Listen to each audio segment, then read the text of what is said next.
Hi everyone, welcome back to Coffee, Books, and Rain, where we talk about all things book and literature. And I'm going to put this book away because I actually just talked about its sequel in another episode. So anyway, if you saw that one, that is not the book we are talking about today. Today, we are going to talk about one of my favorite authors, Charlie N. Holmberg, and the third book in her Wimbrel House series, Boy of Chaotic Making. I have been a fan of Charlie N. Holmberg probably since The Paper Magician. That was my first read of hers, and I think I pretty much read, when I was kind of looking through all the things that she had written, I think I've read almost everything except for maybe like one or two. I think I haven't read Star Father, and I think I haven't read a couple others, and eventually I'm going to just start buying all of her books and putting them on my bookshelf because I think I've read and audiobooked most of them. I do have a couple physical copies that I have picked up like when I was like at Barnes & Noble or my local bookstore. However, I think Charlie N. Holmberg is a person whose books are the type of books that I like to share with other people. And this specific episode is not going to be any different because I definitely give it 5 stars. I thought this was very well done. It's a great addition to this series. I know on my podcast that I have with my 2 friends, Books Are Magical. So please check us out over there on any of the podcasting platforms that you may listen to. I know we're on Apple and I know we're on Spotify. I think Google just changed theirs from Google Podcasts to now it's all incorporated into YouTube Music. So I know we're on there as well because I was able to find it on my phone.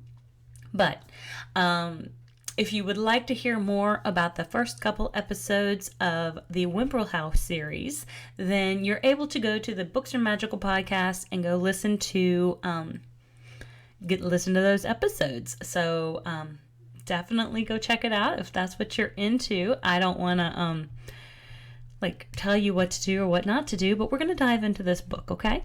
All right. I'm very excited to share it with you because, again, I love Charlie N. Holmberg. I love her writing style, and any and every time I see one of her books on NetGalley or Amazon or anything like that, I definitely jump at the chance to read it because they always feel good for me, and they are what I would call some of my guilty pleasure readings. I don't find them to be, they've got some romance in them, but they're not too overly heavy with romance. They're not in what I would call spicy. There's usually a sense of, there's a sense of learning along the way. There is a lot of character growth usually in her books. They are each learning something as we're progressing through the story. And so then as you as the reader also get to kind of learn and grow through the experiences of those characters. And I like that as well. So the description on NetGalley. So thank you, NetGalley, and to the publishing company, which as I'm looking at it, I think it's 47 North, if I remember correctly. I'm just kind of taking a look here on the NetGalley to make sure I'm giving them credit. But this book will be released February 13th of 2024, and it should have a little over 300 pages in the paperback. So definitely be on the look for that.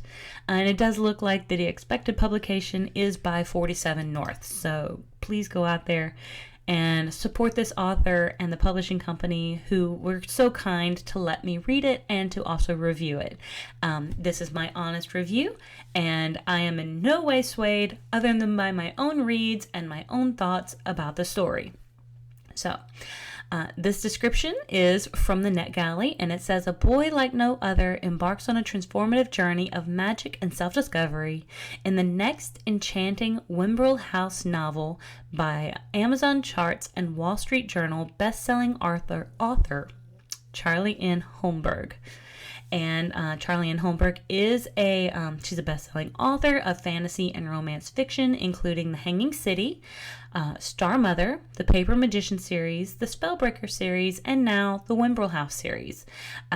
She is publishing in more than 20 languages, and this is just a note from the publisher, so I kind of wanted to give her the kudos for this. She won the 2020 Whitney Award for Novel of the Year, Adult Fiction, and she was born in Salt Lake City. Charlie was raised a Trekkie alongside three sisters who also have boy names. She's a BYU alumna, plays a ukulele, and owns too many pairs of glasses, which I will say they're always so cute on her, so definitely really cute. And she lives with her family in Utah. So that's just a little quick note from the publisher at the bottom of the little spiel. But now we will get into Boy of Chaotic Making. So if you have not read this particular book series, we first encounter Merritt Fernsby. Merritt Fernsby comes into the ownership. He inherits Wimbrel House from a great aunt or somewhere down the line. Not someone that he knew too very well at all, but comes into possession of this house. When he gets there, the house is quote-unquote acting out. It is doing a lot of very different things, illusory magic, turning the stairs into the slide, and trapping him into rooms and all this sort of thing. So he reaches out to Biker, Biker, the Boston Institute of something about enchanted houses. For the keeping of enchanted rooms, I think is what it is. Keeping of enchanted rooms. And they send Hulda Larkin, and she comes out in order to try to tame this house and get it back under control. She goes ahead and registers it with the Biker Corporation, or the Biker Company. And also, Charlie and Holmberg has kind of devised a magic system with lots of different layers and levels of different sorts of magical types. So a lot of that does come into play in this book. So there's like chaotomancy, I don't know, like causes chaos. Then of course there's when you like Hulda's got it. She's kind of like an empath, or like, I kind of forget what all the different types are. But anyway, there's a lot of different types of magic you can have, and the percentages are different as well. Well, those are kind of synopsis of book 1 and 2. Hulda is able to determine that there is a spirit possessing the house, and it ends up being a several greats back uncle of Merritt's called Owen, who I believe at the time was about a 10 or 11-year-old boy when he passed, and he didn't want to leave, so he ended up possessing the house. Well, he's been lonely and all of this sort of things, and book 1 we see him kind of understanding that he's kind of got a family now. Book 2, we see Owen move from being a house to being moved into the body of a little terrier. And it's like a mixed breed terrier, so I thought that was pretty cute because Owen can talk to Merritt. Merritt has this power called communion, which he is able to talk back and forth with like animals and trees and things like that. So he's able to communicate with Owen. Well, now we're in the 3rd book, and the Queen of England has discovered Owen's ability. She has determined that this little mixed breed terrier has some remarkable powers, and she would like him to marry into part of the royal family in order to carry on this lineage because of his certain magical percentages. Now, part of the deal is that in exchange for marrying into the royal family, because who wants to marry a dog, is that he will be moved, his spirit will be moved from the body of the dog into the body of someone else. And so this is what he's always wanted. He's wanted to live a life. He's wanted to actually be a person. And so that's where this book kind of gets the ball rolling, is we're going to England to figure out if this is really what, if it's really a good idea. And so Merritt's a little on the fence, because now Merritt is not really the caretaker of Owen, but in a way he is, because Merritt is really the living relative, and Owen is more of a spirit trapped in the dog's body. So in a way, Merritt feels responsible for whatever happens to Owen. And so he wants to make the right call when it comes to this sort of thing. And but Owen is also having nightmares. You know, he's having these, I guess, flashes and things of that he's feeling trapped and these sorts of things. And it feels like signs of danger. This is not to even talk about the family that they're trying to marry Owen into. And the family, they seem okay, but I don't know. Things seem to keep happening. Sorry, I was mixing up my words there. When Merritt and Owen are around, such as part of the ceiling falling in several times, as well as other accidents along the way. So they're trying to figure out who is creating this sort of chaos, but who's also actively trying to prevent this sort of marriage, this union from happening. Because it seems as though most of the players involved are pretty interested in completing it. However, it's kind of on the fence too, because like there's a lot of kind of squiffy lines when it comes to, I guess, maybe marrying a dog to a human.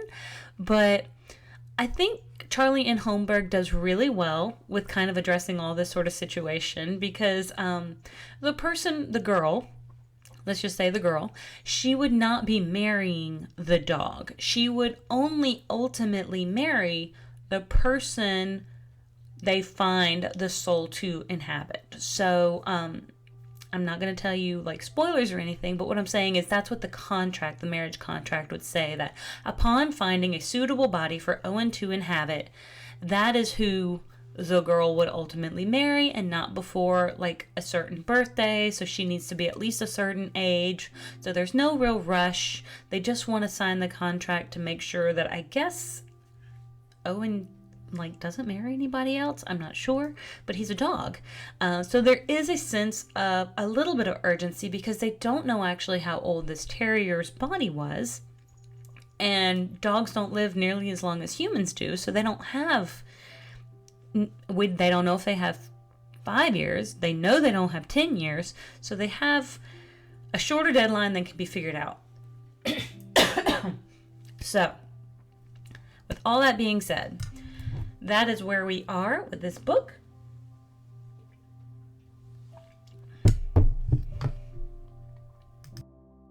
And overall, I really like this book. I thought it was fun. I thought it was enjoyable. And like I said, a great addition to the series. I do see that Goodreads is actually giving it a 4.3 stars. So that means at least 46% of the reviews are about 5%. And of the 5 and 4 stars, that is 87% are at least 4-star or above. So that is pretty darn good.